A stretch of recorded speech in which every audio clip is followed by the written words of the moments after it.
মহাকুম্ভে ফের দুর্ঘটনা। Air balloon ফেটে জখম হয়েছেন 6 জন। গতকাল প্রয়াগরাজের সেক্টর 20-তে ঘটে এই দুর্ঘটনা। মাটি থেকে কিছুটা উপরে উঠেই এয়ার বেলুন বাস্ট হয়। এয়ার বেলুন থেকে নিচে পড়ে এবং আগুনে পুড়ে জখম হয়েছেন 6 জন। এই সদ্যই একেবারে পদপিষ্ট হয়ে অন্তত 30 জনের মৃত্যুর ঘটনা ঘটেছে, আর তার সপ্তাহখানেকের মধ্যেই ফের একবার দুর্ঘটনা। এয়ার বেলুন ফেটে জখম হয়েছেন 6 জন। প্রয়াগরাজের সেক্টর 20-তে মাটি থেকে কিছুটা উপরে উঠেই এয়ার বেলুন ফেটে যায়। এয়ার বেলুন থেকে নিচে পড়ে এবং আগুনে পুড়ে অন্তত 6 জন জখম হয়েছেন বলে জানা যাচ্ছে। উত্তরপ্রদেশের মুখ্যমন্ত্রী যোগী আদিত্যনাথ তিনি আজকে যাবেন মহাকুম্ভে, আর তার আগে গতকালই ঘটল ফের একটা দুর্ঘটনা। বারবার আগুন লাগার ঘটনা ঘটছে, পরপর দুটো আগুন লাগার ঘটনা ঘটেছে 10 দিনের মধ্যে। তার মধ্যে পদপিষ্ট হওয়ার ঘটনা ঘটেছে, অন্তত 30 জনের প্রাণহানি হয়েছে। আর এবার একেবারে এয়ার বেলুন ফেটে আগুনে পুড়ে এবং ওপর থেকে নিচে পড়ে অন্তত 6 জন জখম হয়েছেন বলে খবর। মহাকুম্ভে 1 বছরেরও বেশি প্রস্তুতি, কিন্তু তারপরও দুর্ঘটনা এড়ানো যাচ্ছে না। কখনো পদপিষ্ট হয়ে মৃত্যুর ঘটনা, আবার কখনো আগুন লাগার ঘটনা থেকে আতঙ্ক ছড়াচ্ছে। আর এবার খানিকটা মাটি থেকে ওঠার পরই এয়ার বেলুন ফেটে গেল প্রয়াগরাজের সেক্টর 20-তে। আর সেখানেই একেবারে ওপর থেকে নিচে পড়ে এবং আগুনে পুড়ে অন্তত 6 জন জখম হয়েছেন, এমনটাই খবর। যোগী আদিত্যনাথ তিনি আজকে যাবেন। এখনো পর্যন্ত ডেথ সার্টিফিকেট সমস্যার সমাধান হয়নি। একাধিক প্রশ্ন রয়েছে মহাকুম্ভের প্রস্তুতি নিয়ে, আর তারই মধ্যে ফের একটা দুর্ঘটনা। হট এয়ার বেলুন ফেটে গিয়ে 6 জন জখম হয়েছেন, এমনটাই খবর। প্রয়াগরাজের সেক্টর 20-তে এই ঘটনা ঘটে। মাটি থেকে কিছুটা উপরে উঠেই হট এয়ার বেলুন আচমকা ফেটে যায় এবং তারপরই ওপর থেকে নিচে পড়ে এবং আগুনে পুড়ে 6 জন জখম হয়েছেন বলে জানা যাচ্ছে।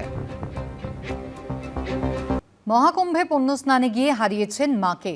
বিজয়গড়ের বাসিন্দা সুরজিৎ পোদ্দারের দাবি, দুঃসহ যন্ত্রণা, ভয়াবহ অভিজ্ঞতার এখানেই শেষ নয়। এতগুলো দিন পরেও এখনো হাতে পাননি ডেথ সার্টিফিকেট।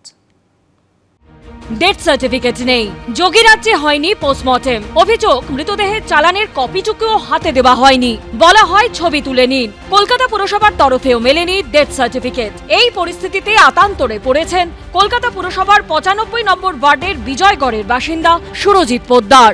28শে জানুয়ারি বিকেল 3টে আজমের এক্সপ্রেস থেকে প্রয়াগরাজে নামেন। 6:30টায় পৌঁছে যান মেলার মাঠে। মাসি, দিদা, মার এই সেলফিটা দেখলে এখনো আটকে ওঠেন সুরজিৎ। মাত্র 24 ঘন্টায় জীবনটা এমন ভাবে বদলে যেতে পারে ভাবলেই অবাক লাগে। তাঁবুতে ঘুমোচ্ছিলেন। মাইকে ঘোষণা শুনে 28শে জানুয়ারি রাত 12:30টায় মৌনী অমাবস্যার শাহী স্নান করতে যান। ঠিক 15 মিনিটের মধ্যে আচমকা হুড়োহুড়ি শুরু। সুরজিৎ পোদ্দারের দাবি, রাত 1:45 নাগাদ স্থানীয় কয়েকজন তাদের উদ্ধার করে। পুলিশ ও অ্যাম্বুলেন্স আসতে আসতে তখন রাত 2:30। রাত 3টে এক অস্থায়ী হাসপাতাল সুরজিৎ পোদ্দারের মা বাসন্তী পোদ্দারকে মৃত বলে ঘোষণা করেন। মহাকুম্ভে এসে এই দুঃসহ যন্ত্রণা অভিজ্ঞতার এখানেই শেষ হয়। সুরজিৎ পোদ্দারের দাবি, ভোর 5টা নাগাদ মতিলাল নেহেরু মেডিকেল কলেজে নিয়ে যাওয়া হয় বাসন্তী পোদ্দারের মৃতদেহ। সেখান থেকে দেওয়া হয় এই চালান, তাও চালানের কপিটুকুও হাতে দেওয়া হয়নি। অভিযোগ, বলা হয়েছিল ছবি তুলে নিতে। এতগুলো দিন পার হয়ে গেলেও এখনো পর্যন্ত সরকারিভাবে মার ডেথ সার্টিফিকেট পাননি তার ছেলে। কোনো ডকুমেন্ট ছিল না, একটা জাস্ট কপি দিয়েছিল ওখানকার কলেজের, ওই জাস্ট ছবি তুলে নিয়েছিলাম আমি একটা। সেই মা 29 তারিখ মারা গেছে, সেইটুখানি সার্টিফিকেট বলছে 7-10 দিনের মধ্যে পাঠিয়ে দেবে, বললো থানাতে পাঠিয়ে দেবে, গল্পগুড়ি থানাতে। 30শে জানুয়ারি মায়ের মৃতদেহ নিয়ে কলকাতায় পৌঁছন। এমআর বাঙুর হাসপাতালে নিয়ে যাওয়া হলে তারা অস্বাভাবিক মৃত্যুর ঘটনা জানায় গল্ফ গ্রিন থানাকে। এরপর দেহ পাঠানো হয় কাঁচাপুকুর মর্গে। সেখানে ময়নাতদন্তের পর ডিসপোজাল অর্ডার দেওয়া হয়, যেখানে মৃত্যুস্থল হিসেবে উত্তরপ্রদেশের কুম্ভ মেলা লেখা হয়। 31শে জানুয়ারি এই কাগজ কেওড়াতলা শ্মশানে জমা দিয়ে শেষকৃত্য করা হয়। মৃত বাসন্তী পোদ্দারের পরিবারের অভিযোগ, কেওড়াতলা শ্মশানে জন্ম মৃত্যু পোর্টালে মায়ের তথ্য আপলোড করতে গেলে মৃত্যুস্থল কুম্ভমেলা অথবা প্রয়াগরাজ সিস্টেমে নিচ্ছে না, ফলে সেখান থেকেও ডেথ সার্টিফিকেট পাননি তারা। এই পরিস্থিতিতে প্রয়াগরাজ থানার এক সাব ইন্সপেক্টর তাদের ফোন করে পোস্টমর্টেম রিপোর্ট পাঠাতে বলেছেন। কালকে 2 জন ফোন করেছিল, ওখানকার এসআই ফোন করেছিল আসফেনি বলে একজন, আর ওখানকার যে কনস্টেবল আমাদের সাথে গাড়ি নিয়েছিল সেও নিয়ে গেছেন, বডি নিয়ে গেছেন। তার এগেনস্টে আপনি এখানে পিএম করা হয়েছে, পোস্টমর্টম করা হয়েছে, তার কপি চাইছিল। আমি তো বলছি ওনার দিয়ে কোনো ডকুমেন্ট দিন, আপনি তো ডেথ সার্টিফিকেট দেননি, কিছুই দেননি, বলে সব পেয়ে যাবে। মৃতদেহ যখন আসে তখন একটাই লেখা হয়, থানার যে থানাকে যে কমিউনিকেশনটা করা হয় সেখানে বলা হয় যে এরকম একটা এই ডেসক্রিপশনে একটা মৃতদেহ এসছে, অমুকজন নিয়ে এসছেন, মানে এসকর্ট যদি করে থাকেন কেউ কেউ, সেগুলোর ক্ষেত্রে বলে দেওয়া হয়, দিয়ে বলা হয় যে you take necessary action to ascertain the cause of death. সাধারণ মানুষের হেনস্থার কথা মেনে নিয়ে যোগী প্রশাসনের বিরুদ্ধে সুর চড়িয়েছেন মেয়র ফিরহাদ হাকিম। কাউকে ডেথ সার্টিফিকেট দেয়নি, এখানে আবার একবার করে পিএম করতে হচ্ছে, করে নিয়ে তারপর ডিসি দিতে হচ্ছে। সৎকার করে আমরা যে ক্রিমিনেশন সার্টিফিকেটটা দিচ্ছি আফটার পিএম, এটা একটা বড় হ্যারাসমেন্ট। মানুষের সুপ্রিম কোর্টে যাওয়া উচিত যে কি হচ্ছে কি। কুম্ভ মেলার ঘটনা কার্যত বেআব্রু করে দিল কিভাবে ব্যবসা চলে এবং সমস্ত তথ্যকে ধামাচাপা দেওয়ার চেষ্টা হয়, তাকে বেআব্রু করে দিল।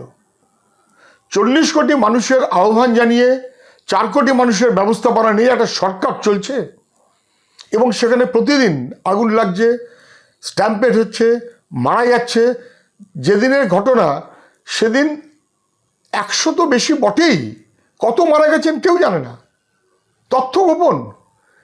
প্রত্যক্ষদর্শী বাংলার মানুষ, তিনি বলছেন মানে কার্যত চাপা দেওয়া রয়েছে মৃতদেহের স্তূপ। পাল্টা জবাব দিয়েছে বিজেপি। এই রাজ্যে এমন একটা পরিস্থিতি তৈরি করা হচ্ছে যেন কুম্ভে একেবারে গোটা রাজ্যটাই চলে গেছে।